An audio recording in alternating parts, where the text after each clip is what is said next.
everybody, Dave here. It's another day, it's another speaker project. This one will take a couple weeks though. This is the Acoustic Research AR-4, commonly known as the AR-4X, but I guess if you look at the detailed label, it's the AR-4 to the power X. So I'm gonna have to do some research and see if we can see why it's actually written like that. Classic speaker, I've looked for one for quite a while.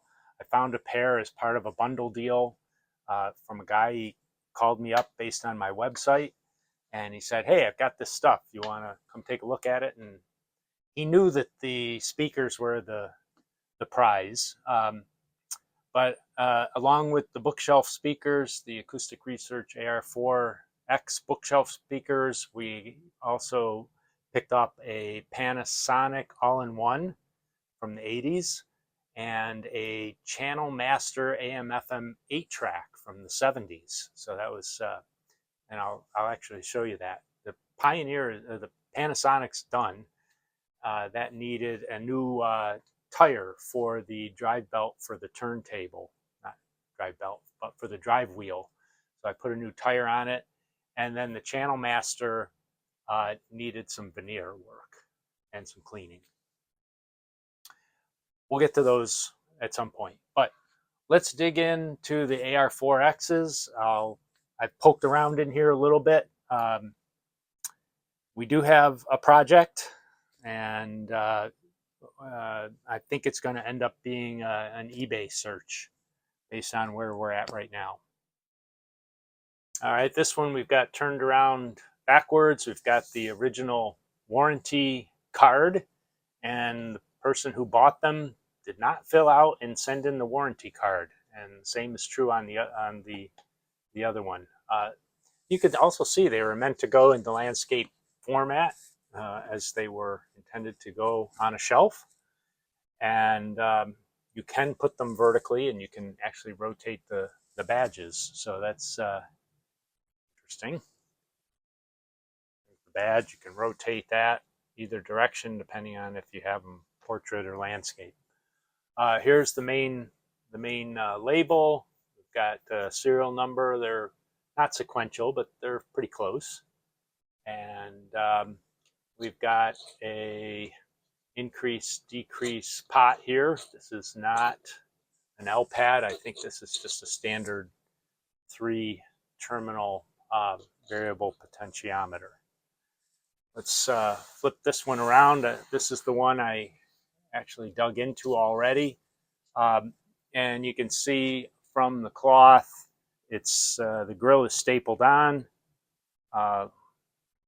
and of course steel staples rust, and so we've got some staining, so we're either going to have to put the staples back on in those exact spots, or we're going to end up recovering. I probably will recover the grills anyway. They're not really stained other than those staple stains, so I don't know, I have to think about that. So this one, I have pulled the drivers. I wanted to kind of get a look at what's inside. This one I haven't, so let me just pull the grills off for now. This is in the as-is condition. And this one I pulled the drivers. Now there is a yellow fiberglass insulation in here, which I've removed and bagged up. This one I have not done that yet, but let's get a little closer look at what's inside. We've got a tweeter, which is this is a 4-inch diameter plate, and that plate also serves as the back for the tweeter paper cone. Unfortunately, the thing that's unique about these is the voice coil is integrated directly with the paper cone, and then this dust cap is applied over the top. And as you can see, I've already done some surgery on this one, and that's because it didn't play and it read open circuit. And so I did some checking on this, and I thought, well, maybe it's the lead wire underneath from the terminals into the voice coil. Maybe that got disconnected. There was some hints on the internet that might be the case. That is not the case, so it's a fried voice coil. Unfortunately, they're both fried, so I need two of them. I need a pair. That's actually... So it turns out that I have one that's fried. This one is actually good and is playing good. As far as the woofer goes, there's the woofer. It's a 8W5009. There's your part number. Cloth surround. Classic Henry Close design. Paper cone. These will probably just need to be redoped, and those are playing fine also. I do have the measurements. I've started to take some measurements. The tweeter on serial number, first serial number, is no good, and it reads open. The woofer reads 4.8 ohms. Let's take a look inside the box a little closer. There's the crossover. This rectangular block back here is the capacitor. It's supposed, according to the diagrams that I've found online on Audio Karma, it's supposed to be 20 microfarads, and the one I have measures 50 or 60-ish, something like that. So that's going to be replaced. The inductor, hand wound, and the pot, I haven't taken the measurements on the pot. I think it's supposed to be 0 to 16 ohms. So we'll, once we've gone a little farther here, we'll take that out and we'll check that as well.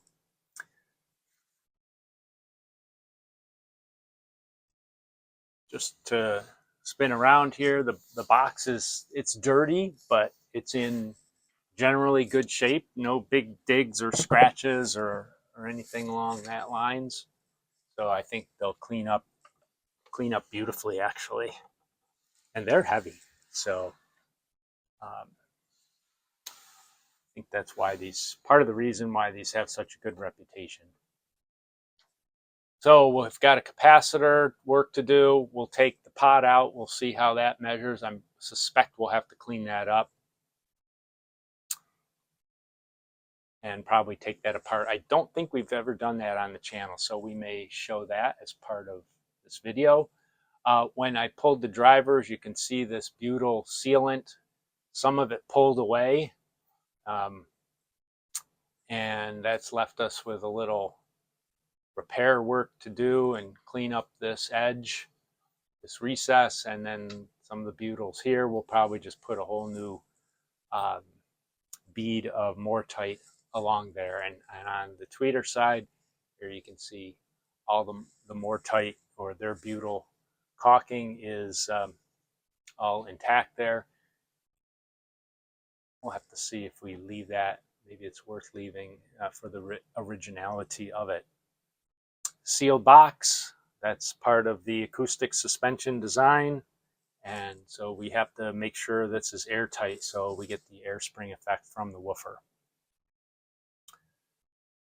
So I'm going to continue to do some disassembly here.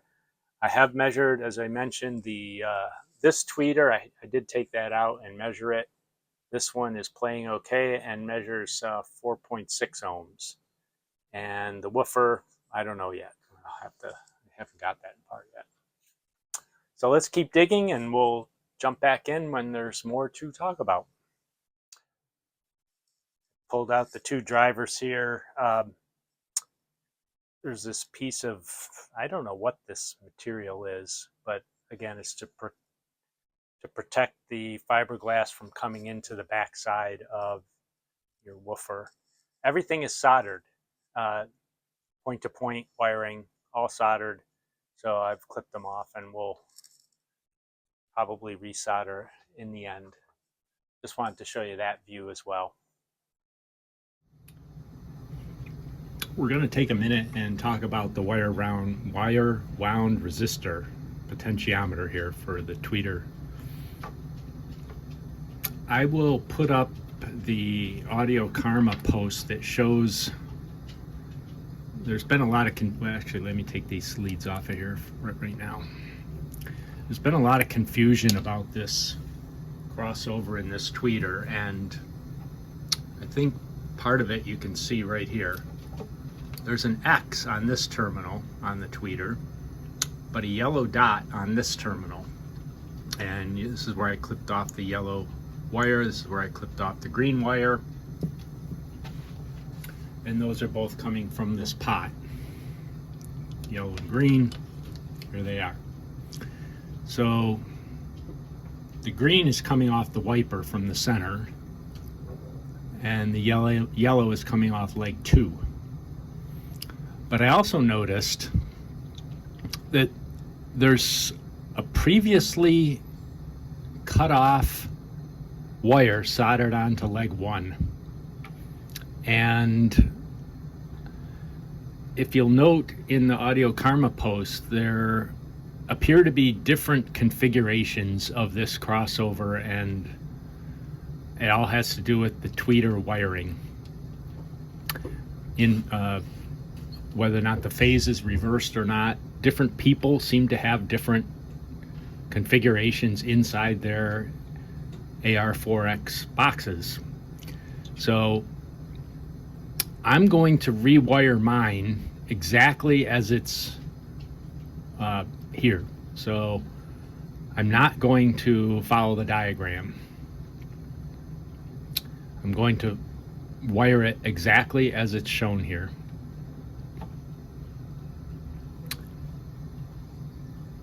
Next point. These were very dirty, and I may not have the full 16 ohm range. I was just measuring that. I did want to show you briefly how we clean these. So well, let me go back. First thing you've got to do is disassemble it, and this bale wire comes across the bottom of the ceramic piece and goes into the 2 holes on the metal cap. So the first thing you have to do is disconnect those 2 wires. Just put a little screwdriver in there and pry it open. And mine was full of green crustiness. Let me show you what it looks like after it's opened. So after you pull the wire apart, you end up with 2 halves. You have a piece with the wiper, which is actually a little bronze spring, maybe beryllium copper, I'm not sure. And I've already cleaned this, but you've got the part that runs on. This is the pad that runs on the wire wound resistor. This is the part that runs on the base. There's a little nub here. You may not be able to see it fully. So there you can see the issue. The center pad where the base is, and the wire wound piece. So I've cleaned off all the green crustiness that was on here. I do that with a Dremel bit, the wire Dremel bit. Don't touch the wire wound piece. Kind of have to clean that with a soft brush, and I use contact cleaner as well. So those are the two things you have to clean. This round pad, you can clean these 2 pads too, but these are just the terminating points for the coiled wire.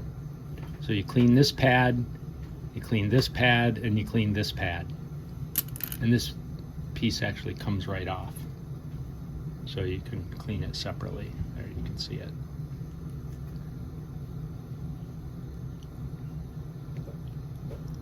You may have to, it could also be true that over time the spring configuration, there's some bends in this spring, so you want to make sure you have enough pressure. I reformed my springs a little bit, and then you see that there are 3 legs on this metal cap. One of the legs is wider, and so that's the leg that goes right there on this portion of the ceramic holder. So the other 2 are narrower. This dimension right here is a little bit wider. So we're going to put this back together and make sure we've got the proper range of adjustment. We should have up to 16 ohms on one end and 0 on the other end.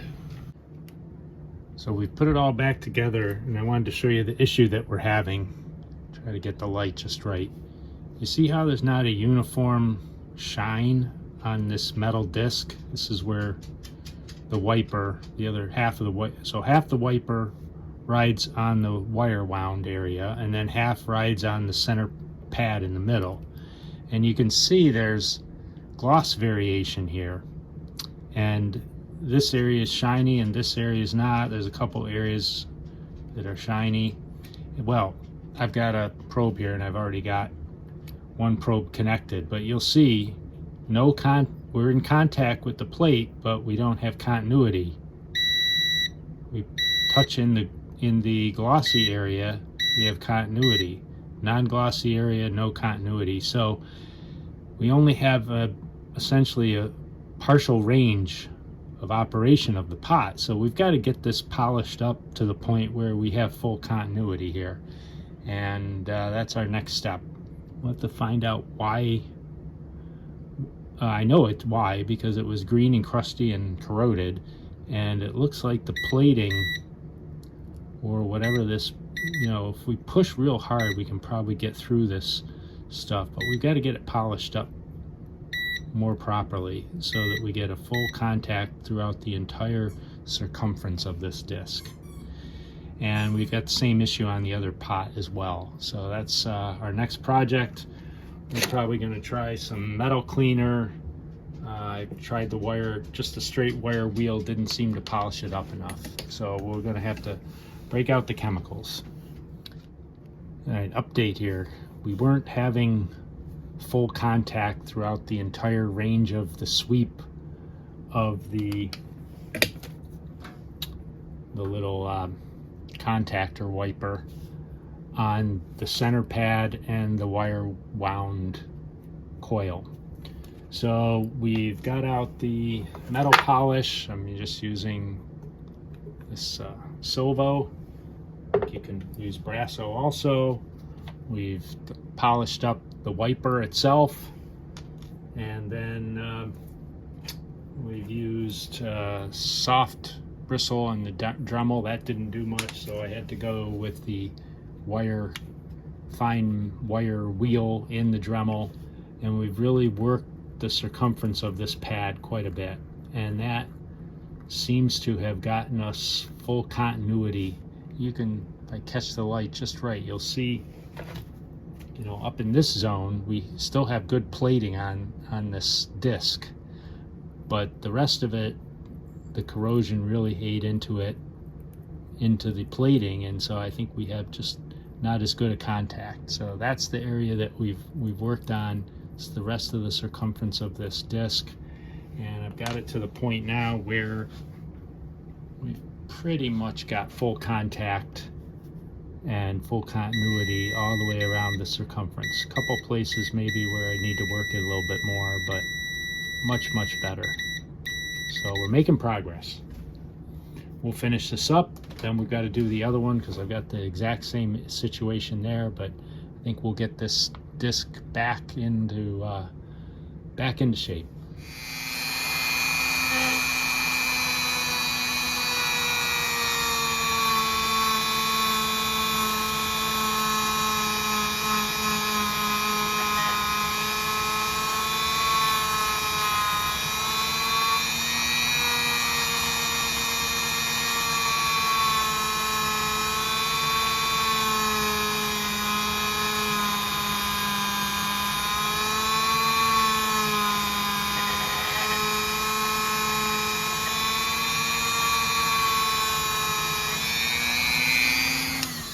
All right, we put the pot back together. Down here, we can get 0 essentially, an ohm or 2, a little more, 4, 5, 6, 10,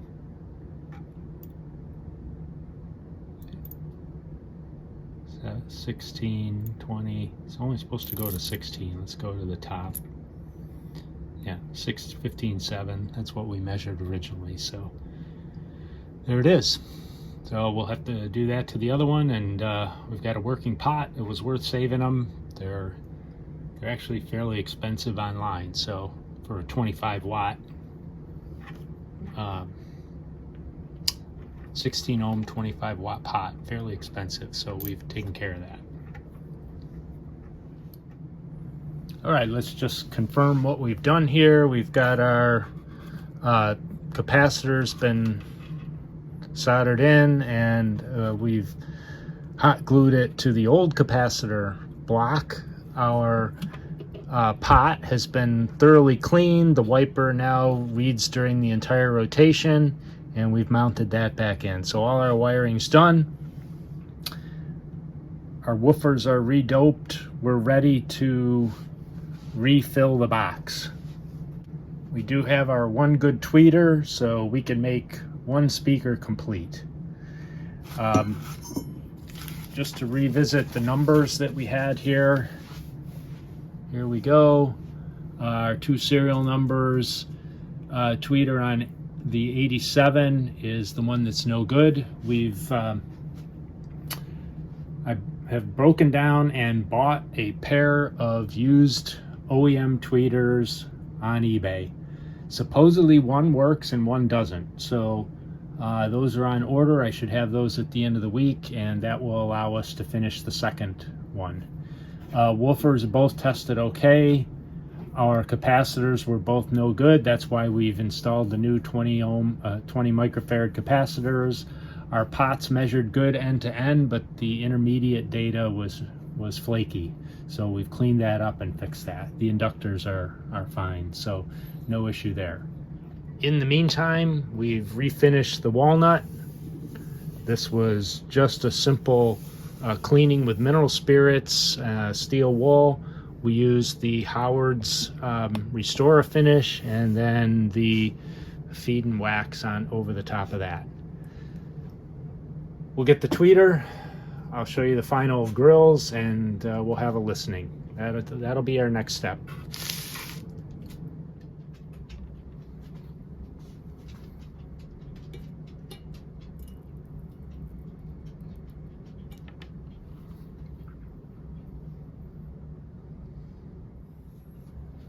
All right, we just soldered up our woofer connections. We're ready to put this in to the opening. We've also applied the rope caulk more tight. I think we've shown this in other videos. You just pull off what you need off of the spool, and you get the amount you need. Put it around the circumference of the opening, and we're ready to screw it down. And we'll do the same on the tweeter, and then this box will be completed.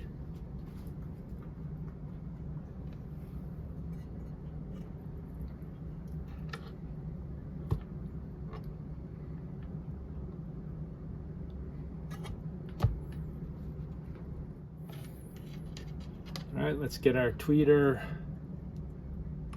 taken care of here.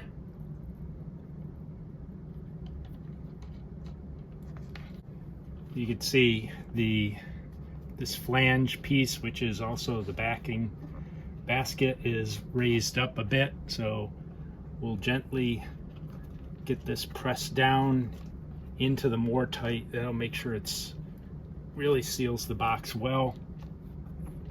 You don't want to just crank the screws down because it will deform this piece, so I'm trying to keep it flat. I noticed when I pulled this out, these were all dented from just driving the screws down in, and we want to try to keep it as flat as possible.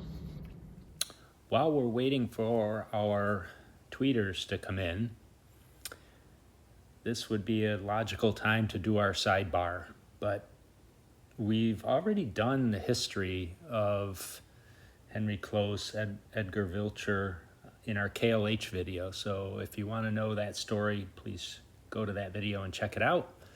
And I've also noticed, people like Randy, Cheap Audio Man, Kevin at Skylabs, they're now doing company histories inside their speaker videos as well. And I'd like to think I started it, but it's not a full story we're going to give you here. I thought we would start our little sidebar by talking about how most people got into AR speakers, and that's right here. This is the page for Lafayette catalog. This is the 1973 page, and there they are, the first item on the list. AR-4x two-way acoustic suspension, $57 if you want unfinished pine. Now, what surprised me when I read this was everything was available in unfinished pine, and for a few dollars more, well, not just a few dollars, somewhere between 10 and 20% more, you could get the oiled walnut. So I've only ever seen the oiled walnut versions of any of these out in the wild.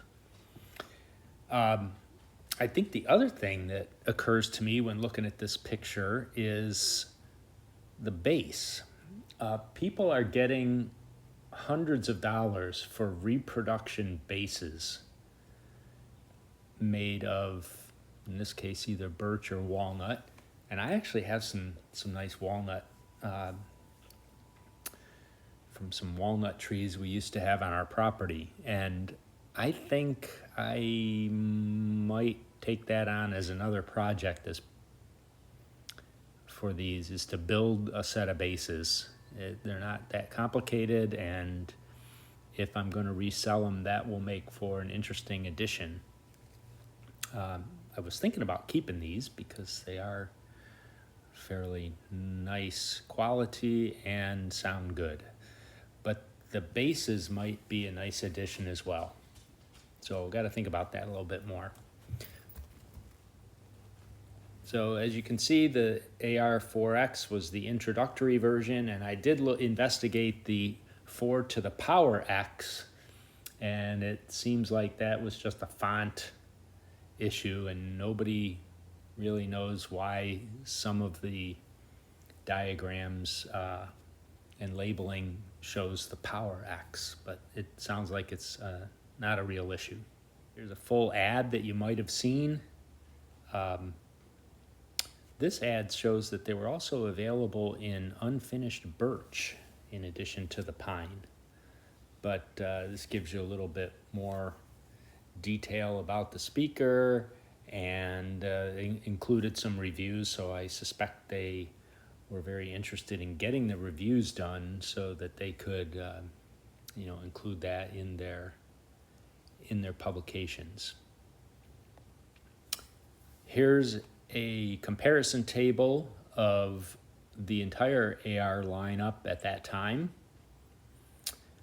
I know a guy who's got a pair of the 3As, and I'm waiting for him to decide that he doesn't want them anymore. So I don't know how long I'm going to have to wait, but someday I hope to get my hands on those. And he's actually driving them with a Bluetooth amplifier that he got from me, which he absolutely loves.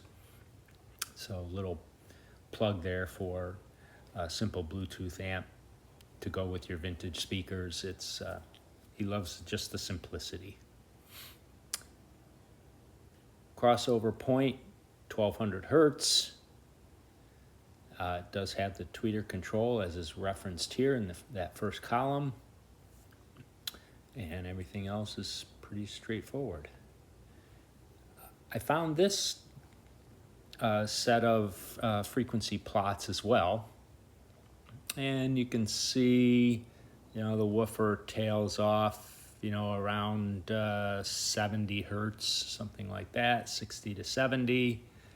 And the tweeter seems to, on axis, go up pretty high, 15,000, starts getting a little choppy.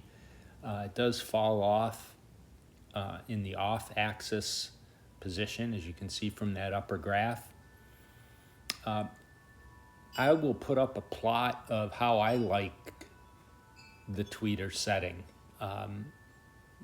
To me, they're a little bit bright, so I'm dropping them off on the high end, and that's what that pot can do for you, is provide that drop off. So the chart that I have looks a little bit more like the 30% off axis, 30 degrees off axis, I should say. So there's really not much else I wanted to talk about. I may hold on to this video and not release it till after I build the bases. Well, first I have to decide whether or not I'm going to do that. If I do, then we'll hold on the video a little bit and show you the final version.